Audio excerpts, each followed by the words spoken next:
Fala meus amigos, estou de volta para mais um vídeo e dessa vez para falar de Kanpeki Sugete.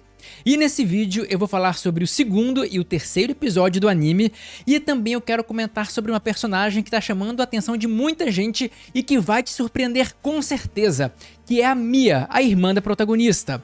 E eu também quero falar nesse vídeo sobre uma coisa que ninguém percebeu, que foi o fato de que a filha já sorriu e provavelmente você não notou. O que é muito interessante porque, de acordo com o próprio anime, ela nunca tinha sorrido, mas ela sorriu e eu posso te provar. E para saber mais sobre isso, vem comigo e bora lá!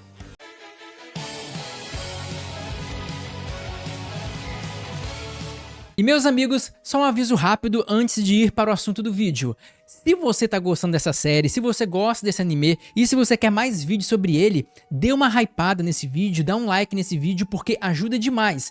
E falar de animes que não são o hype da temporada e não são de ação é sempre um pouco mais complicado. Então se você quer dar uma força para ter mais vídeos como esse, já deixa o hype aí porque ajuda demais. Sério mesmo. Então, dito isso, vamos começar a falar do segundo episódio. E o segundo episódio começa logo depois que a filha chegou em Parnacorta, que é o novo reino que ela foi mandada. Ela lá é recebida pelo segundo príncipe, aquele cara que é um dos protagonistas, e foi levada para uma festa, o que pra ela é completamente surreal imaginar a possibilidade de alguém fazer uma festa pela presença dela.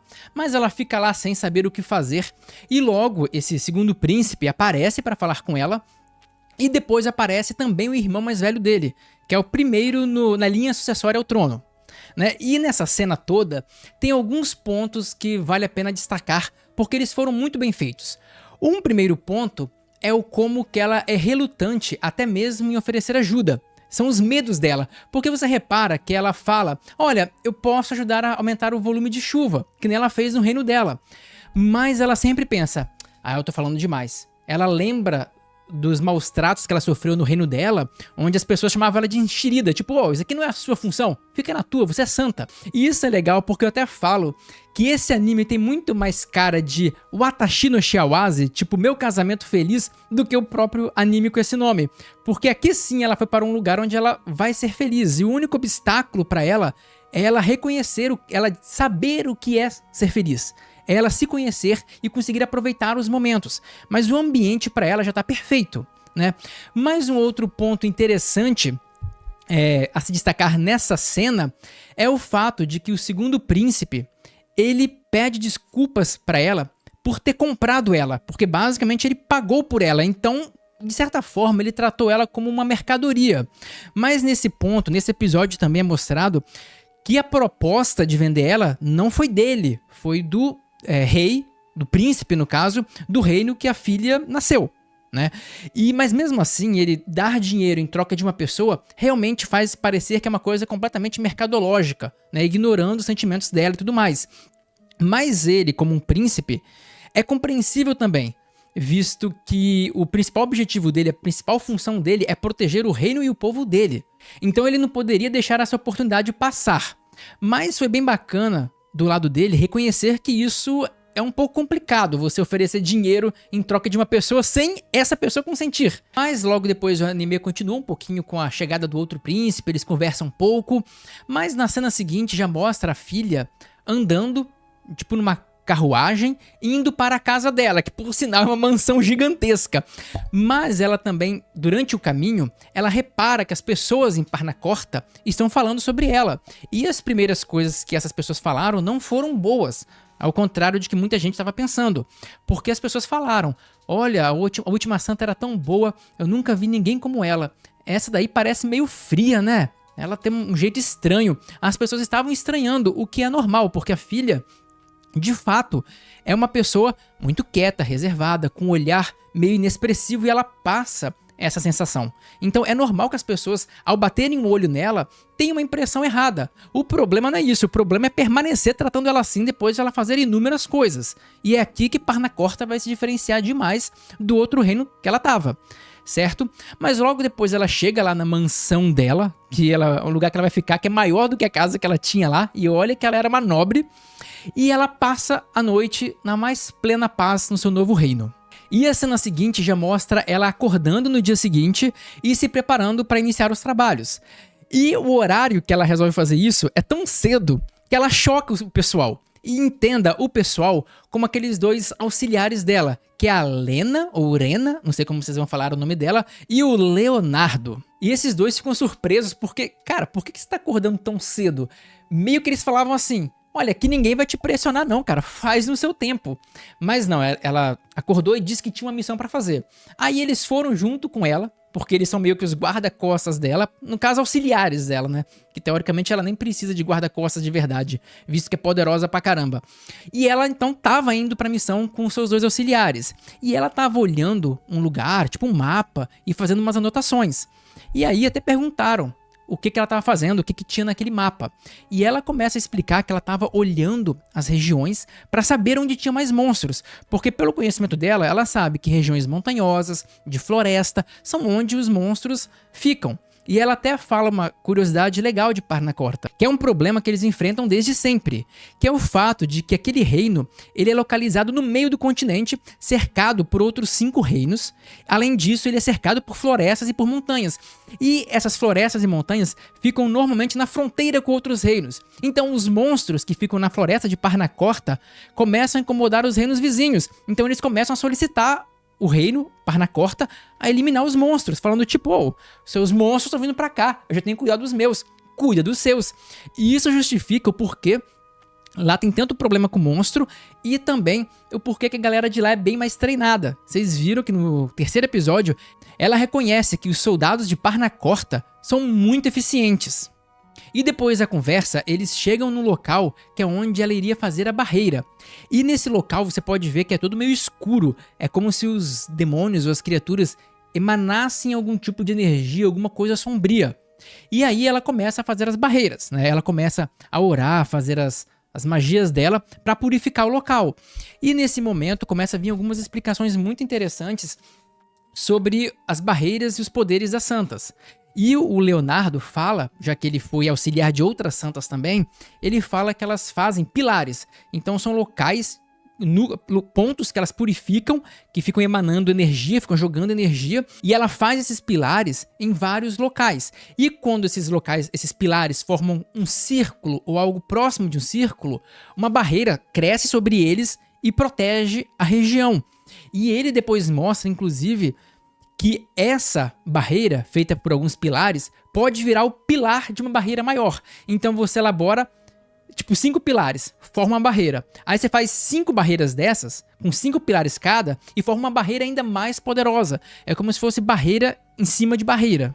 E o Leonardo também fala que é um trabalho danado fazer isso, porque para fazer um desses pilares, uma santa normalmente demora dezenas de horas. Quando uma santa consegue fazer em um dia, já é uma coisa notável. Mas no tempo que eles fizeram uma escoltazinha lá e que eles falaram isso, chega a filha e fala, pronto, acabei. Aí ele olha o relógio, passou tipo meia hora. Tipo, ela é muito eficiente. Tanto que a guria falou que ia fazer a barreira completa até a hora do almoço. E ela fez isso mesmo. E só depois de fazer vários pilares, de um dia inteiro com a filha fazendo 1001 coisas, eles voltaram para o castelo. E depois o anime mostra que passou algum tempo, ele dá a entender que passou algumas semanas. E ainda nesse episódio é mostrado como que as pessoas começaram a ver a filha. Então, diferentemente do outro reino, que começavam a achar ruim das coisas que ela fazia, aqui a galera mudou. Aquela coisa que eu falei logo no início do vídeo, que o pessoal tinha um certo receio por ela parecer fria, acabou. O pessoal já estava elogiando ela, falando que ela é muito boa, que a vida já melhorou muito. Então o reconhecimento da população aqui foi completamente diferente. E na cena seguinte, o anime joga um holofote em uma das personagens mais interessantes, que é a Mia, a irmã da filha. E nesse momento ela tá meio que enfrentando uns monstros, e isso é interessante, porque no mangá não tem essa cena dela lutando contra os monstros, ela dando um poder, matando alguns, não mostra nada, então você nem sabe como que ela é em combate no mangá. Então essa foi uma adição muito legal do anime. E ela começa a falar que ela tá muito triste, muito decepcionada pelo fato de que a irmã, que era a pessoa no qual ela se inspirava, não estava mais com ela. E ela falou assim, não é possível que minha irmã foi embora sem sequer falar comigo. Para ela ter feito isso, ou foi uma coisa de muita emergência, o que não condiz com o que o pessoal estava falando, ou ela foi mandada à força, Porque ela já começa a desconfiar que esse papo de que ela quis ir por livre, espontânea vontade, ela foi só porque quis e não falar com a irmã, não falar com ela, a Mia começa a achar estranho, muito estranho e com razão. Mas logo depois mostra também aquele príncipe idiota, aquele animalzão lá do príncipe do reino dela, mostra ele falando com um dos funcionários dele e o funcionário fala o seguinte: olha, cara, tem muito monstro aparecendo. A situação tá ficando muito crítica. Ele fala, tá bom, e a galera que nós mandávamos lá pra ficar de patrulha? O que aconteceu com eles? Então, o cara fala assim, né? Então, olha, eles nem saíam pra patrulhar, na verdade. Porque quem fazia era a filha. Então, vamos fazer uma reflexão aqui. Porque, de fato, uma coisa que a gente tem que reforçar é que é verdade que o fato da filha fazer muita coisa acomodou muita gente. Por exemplo, esses caras deveriam estar falando da patrulha junto com ela. Eles negligenciaram, colocaram tudo no colo dela e agora estão completamente despreparados e desqualificados. O que é realmente normal. Se um povo tem algo, uma tecnologia, uma pessoa que faz tudo pra ele, a tendência é que as pessoas se acomodem. E foi exatamente isso que aconteceu. E o príncipe agora tá desesperado. E mal sabe ele das notícias que a filha vai contar no terceiro episódio. Mas depois, o anime encerra esse episódio mostrando a Mia claramente meio transtornada. Você vê que ela não tá bem, ela tá com muito ódio. E ela fala assim, olha, eu não sei o que aconteceu com minha irmã, mas teve dedo de alguém. E seja lá quem for, eu nunca vou perdoar essa pessoa. Então você já mostra que ela não é igual a filha. A filha releva tudo. A Mia não. Ela é uma outra pessoa completamente diferente. E o terceiro episódio começa com a filha e com aqueles dois ajudantes dela, a Lena e o Leonardo, indo em uma outra missão. E eles até matam alguns outros monstros e a filha acha estranho porque ela diz que o número de monstros tá muito elevado. E aí eles começam a conversar e a filha fala que isso acontece porque existe, essa é uma explicação legal daquele mundo. Ela diz que a Terra, o mundo onde a gente vive, fica no meio, fica entre outros dois mundos, que no caso é o inferno e o céu. E os monstros que aparecem são seres que conseguem fugir do inferno. E quando a população do inferno aumenta, ela até chama de ninhada, quando faz uma ninhada nova, esses monstros lá no inferno aumentam e eles conseguem, um maior número deles conseguem passar e chegar na Terra. Só que essa explicação ainda estava incompleta até esse ponto, mas depois que eles conseguiram limpar aquela área, a Lena, a Arena no caso, chegou e falou pra ela que ela tinha uma outra missão, que era um encontro. E aí ela fica tipo, encontro, não faço a menor ideia do que fazer numa coisa chamada encontro. É pra comer, é pra matar, o que é pra fazer? Ela não fazia a menor ideia, mas a Arena falou que ia levar ela pra conhecer a cidade. E ia arranjar um guia. A questão era que o guia era o príncipe, né? Que já tá claramente muito interessado na Santa. O cara foi bem esperto, hein? Né? Comprou a Santa e já tá quase conseguindo um casamento ali. E é por parte dele, né? A parte dela ainda tá bem longe. Mas ele leva ela pra passear, anda pela cidade, tem algumas cenas legais, inclusive, como, por exemplo, o fato dela ter encontrado um garotinho e o pai desse garotinho, que era da outra cidade dela, do outro reino que ela frequentava, e eles trataram ela bem, mostrando que nem todo mundo naquele reino é aquelas pessoas caricatas que odiavam ela. Havia sim pessoas que gostavam dela, só que as vozes dos haters sempre falam mais alto do que a voz das pessoas com bom senso. E então eles fazem um passeio, vão para alguns lugares na cidade, comem uns doces, ela não sabe do que ela gosta, não sabe o que falar sobre ela mesma, mesmo porque ela só trabalha, não faz nada além disso. E aí fica lá a garotinha Arena shippando os dois o tempo inteiro. Mas na primeira oportunidade que o príncipe falou, então, o que você quer fazer? Ela, como toda boa workaholic, chega e fala, quero ir pra biblioteca. Aí a Arena, isso não é um encontro, velho. Fica toda triste, mas eles vão pra biblioteca. E ela começa a pesquisar um monte de coisas. E o príncipe fala, ué, mas por que você tá pesquisando tanto? O que você tá querendo saber? Aí ela fala assim, olha, o número de monstros que tá aparecendo aqui não é condizente com a realidade, não faz sentido, mesmo com a ausência de uma santa. O número de monstros aqui é muito além do esperado, e o mesmo estava acontecendo lá no meu reino. E aí eu fico pensando, coitada da Mia, além de ter que aguentar aquele príncipe Zé Ruela, quer dizer que os monstros estão aparecendo cada vez mais, ela ainda inexperiente vai ter que lidar com uma coisa que é uma dificuldade até pra irmã. Ou seja, a garota tá numa situação muito complicada também. Mas a filha continua falando sobre o caso e ela diz que esse momento pode estar antecedendo uma calamidade. Ela explica que às vezes a esfera do inferno, que eles chamam de esfera, ela se aproxima da esfera da Terra. Isso me lembra algum jogo, agora eu não lembro se é o The Witcher, que tem esse negócio de esferas se sobrepondo e se aproximando da Terra também, que é onde vem os monstros. Eu acho que é The Witcher, mas não tenho certeza. Mas a questão é essa, que quanto mais próximas as esferas estão, ou quanto mais elas se sobrepõem, mais menor, no caso, é o véu que separa as duas, o que facilita a transição. Então é mais ou menos essa explicação que ela dá, e diz que há 400 anos atrás houve uma calamidade dessa e que um monte de demônios surgiram e foram liderados por um demônio chamado Asmodeus, né? E lá, inclusive, ela tá com um livro na mão mostrando os monstros, e no lado, assim, tinha o Baphomet, uma representação do Baphomet. Coitado do Baphomet, cara. Baphomet virou demônio ainda na mente de todo mundo, e não é, mas enfim, essa é uma curiosidade. Uma curiosidade que provavelmente o nome Baphomet veio de um erro de Maomé, né? Só pra contextualizar o pessoal que não tem nada a ver com o diabo. Mas lá já voltaram o bichinho, só faltava estar escrito solve e coagula, né? Mas dito isso, ela começa a falar um pouco mais sobre como que foi quando o Asmodeus veio pra Terra, que ele dizimou praticamente todos os reinos, ou grande parte dos reinos. Toda a vida animal e humana foi ameaçada, até que uma santa conseguiu pegar ele, remover o espírito dele, já que ele era imortal, e selar ele. Detalhe que a santa que aparece no anime, dá uma olhada, o cabelo dela é igualzinho da filha. Vocês repararam isso? O que deixa ser meio curioso. Quem será que era essa mulher? E o Oswaldo, inclusive, lembrou aqui que ele foi selado em um anel. Agora, vai saber aonde está esse anel e quando que ele vai aparecer, e se vai aparecer de novo, né? É um caso já interessante a se pensar.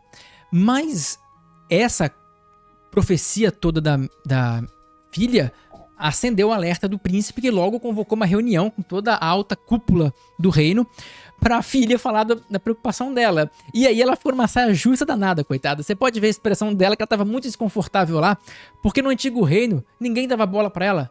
E do nada ela virou, sei lá, uma super secretária com grande importância na administração do reino. E aí ela tava falando dos medos dela, e o pessoal assustado falando, ué, e aí, esse aumento vai ser muito grande?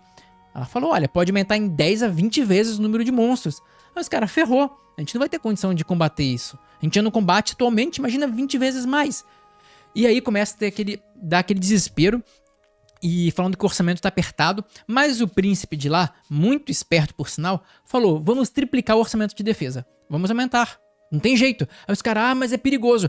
O que é mais seguro? Deixar, manter o orçamento equilibrado e depois ter, sei lá, demônios destruindo tudo?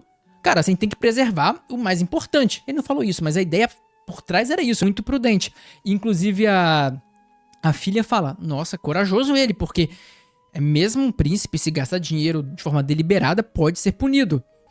Logo depois a filha também fala que tem um outro jeito, que tem como fazer uma barreira superior, né, que era uma barreira ainda mais forte e tal. Todo mundo fica surpreso porque, cara, é uma barreira ancestral, uma coisa muito grande. Mas ela fala que ela dá um jeito, ela consegue, ela é braba. Só que ela diz que o grande problema é que ela não vai poder ficar saindo mais para fazer várias missões. Ela vai ter que ficar no centro da cidade, na capital.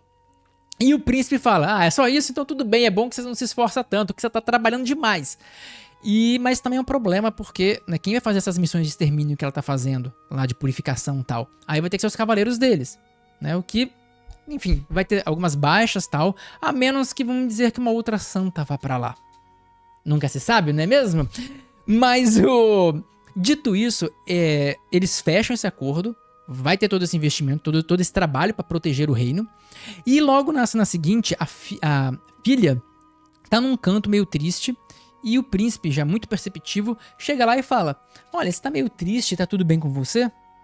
Aí ela fala, é porque tá... esse aumento de monstros que vai ter agora me deixou preocupada com a minha irmã. Mas ela logo fala, desculpa, eu sei que eu sou nova santa aqui de Parnarcorta, eu não quero... Aí ele, não, que irmã, que pessoa decente não se preocupa com a irmã que tá em perigo. Ele falou, fique à vontade pra poder tomar qualquer atitude pela sua irmã.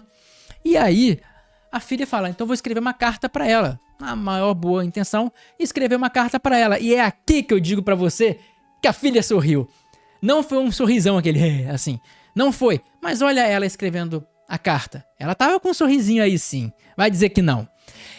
Então ela escreve a carta para a irmã e envia. E a carta provavelmente avisava dos perigos que estavam por vir e talvez até ensinava o ritual ou pelo menos ensinava como ela poderia aprender o ritual. E assim como no final do segundo episódio, o final do terceiro episódio voltou para Mia, que ainda estava encucada, querendo saber o que diabos aconteceu com a irmã dela, mas já desconfiando que tinha algo errado ali. E aí ela foi chamada pelo príncipe. E esse momento é muito legal, porque ela chega lá perto do príncipe, ela abre a porta e logo chega o babacão lá com um buquê de flores e fala: "Ah, quer casar comigo, Mia?" E aí ela fica pensando assim: cara, que nojo, que cara nojento. Ele acabou de terminar com a minha irmã, né? Ela acabou de ser mandada para outro reino e ele disse que chorou por causa disso e já está querendo casar com outra pessoa e com a irmã da mulher que teoricamente ele gostava. Ela ficou assim, cara, que cara nojento. Ela começou a ficar com uma raiva, mas ela resolveu não afrontar ele nesse momento. Ela usou uma coisa que nesse momento me deu medo, e é esse momento que você começa a ver que a Mia é perigosa. Por quê? Porque ela começou a usar o carisma, uma das armas mais subestimadas do mundo. Ela falou: não, beleza, então é assim, eu tenho que descobrir muita coisa, já que é desse jeito. Eu vou enganar ele, eu vou fingir algumas coisas aqui, vou tentar manter as coisas aqui na maciota, vou tentar enrolar as coisas pra descobrir tudo que eu quero. E ela ainda fala assim: eu vou distraí-lo, vou fazê-lo perder a racionalidade e fazer ele falar tudo o que eu quero, porque pela minha irmã eu sou capaz de tudo. Mostrando que ela realmente estava bem transtornada, com muita raiva, e que ela vai pro modo vingança ali. Ela tá muito puta. E logo depois o anime dá um corte nessa cena dela e vai pros pais idiotas dela, que recebem a carta da filha e os imbecis pensaram, provavelmente, que era a filha contando a história pra irmã, o que eles não podiam deixar, né? Ela saber que ela foi vendida. Aí o que eles fizeram? Queimaram a carta, com todas as alertas, com tudo que a filha tinha pra dizer. É um bando de idiota, né? E nesse tempo, a Mia não ficou parada. Ela ficou investigando para ver o que ela conseguia descobrir. Ela percebeu que, misteriosamente, o pai dela tinha novos contratos, com muita grana envolvida. A mãe dela tava com um monte de joias novas. E ela foi percebendo que tinha algo muito estranho. Que tinha algum complô muito estranho aí, até o momento que ela viu a conversa entre dois nobres, no qual eles estavam conversando falando que a filha foi vendida. Eles até falam: olha, eu sei que essa santa aí ninguém valorizava muito, mas pô, ser vendida pelos próprios pais, dá até pena. Os caras estavam falando coisas assim. E aí a Mia caiu na real, e aquilo foi uma bomba na cabeça dela, porque ela falou: cara, por todo esse tempo eu queria acreditar que meus pais eram bons, eu queria acreditar que a minha família, as pessoas que eu amo, eram pessoas boas, então eu não consegui ver algumas coisas, tipo algumas coisas óbvias, e mostra a filha comendo sozinha, isolada da família, e deixa claro que a Mia achava que aquilo, enfim, era o jeito da irmã, que tinha alguma coisa a mais. Ela nunca imaginou que a irmã dela vivia naquele mundo que ela vive mesmo, que é solitária, isolada, desprezada por todo mundo. E ela até pede desculpa e entra quase no modo berserker. Ela fica muito revoltada com isso. E depois já mostra que ela teve alguns encontros a mais com o príncipe também, só pra ir iludindo ele, fazendo exatamente aquilo que ela planejou. Ia fazer ele contar tudo, enganar ele e usar o poder que talvez seja o maior poder da Mia, que a filha não tem, que é o carisma, a capacidade dela de ter um magnetismo pessoal, de fazer os outros confiar, amar ela. A filha não tem isso, nem de perto. Mas a Mia, ela tem, ela sabe que tem e ela sabe usar. Tanto que quando o príncipe pediu ela em casamento de novo, falou: hoje você vai me dar uma resposta positiva, não é? Ela pergunta uma última vez sobre a irmã. Mas então minha irmã foi mandada por livre e espontânea vontade mesmo? Aí o príncipe, sim, tal, e ele começa a falar, mostrar o desprezo que ele tinha pela irmã dela. E vocês podem ver, vai ter aqui na tela um pouco a cara que ela tá transtornada, ela tá puta da vida em ouvir aquele cara falar um monte de besteira da irmã dela, e então ela traça o plano final. Ela aceita casar com ele e ela vai se vingar de um jeito. O plano dela de vingança é muito bom. Ela vai fazer esse cara se apaixonar por ela, ver ela como tudo da vida dela, assim como a irmã era pra ela. E ela mesma fala que vai dar corda pra ele. Corda pra quê? Pra ele se enforcar. Porque no final ela vai trair ele e cumprir a vingança em nome da irmã. Ou seja, ela entrou no modo meio pirado. E embora eu diga que o modo dela é meio pirado, eu queria perguntar pra vocês, que eu gosto de fazer um vídeo participativo e adoro ver os comentários de vocês aqui, e eu vou tentar responder todo mundo. Mas assim, eu falo que a Mia é transtornada, mas pensa bem, o que vocês fariam na situação? No caso dela? Eu acho que eu também seria implacável com aquele príncipe. Eu só não sei se eu teria coragem de abandonar o reino, porque tem muita gente inocente, e os monstros iam matar todo mundo lá. Aí talvez eu ficasse pela população média, né? Mas pelo príncipe, eu acho que um cara, Zé Ruela, igual aquele que fez o mal que ele fez, tem que ser um inimigo implacável. E eu espero que a Mia coma o coração dele na ponta da faca, como diria um quadro antigo que algumas pessoas só vão conhecer. Mas eu espero que ela se vingue com glória desse cara. Não é verdade? E vocês, o que vocês acham? Se vocês fossem a Mia, o que vocês fariam? Abandonariam o reino? E vocês acham que há algum caminho para esse reino que não seja a aniquilação? Que é o que eu acho que deveria acontecer, visto a péssima administração e a falta de noção dos líderes e até da população. Mas o que vocês acham? Deixa aqui nos comentários que eu vou adorar saber. Então acho que é isso, o episódio acaba aqui, e eu vou estar acompanhando esse anime com muita frequência, se vocês deixarem aquele hypar, aquele like, para que esse vídeo fure a bolha, as pessoas assistam e eu possa gravar mais vídeos como esse. Então se vocês gostaram, dá uma força aqui pro canal, deixa um comentário, se inscreva para não perder outros vídeos, e é isso, eu vejo vocês no próximo vídeo.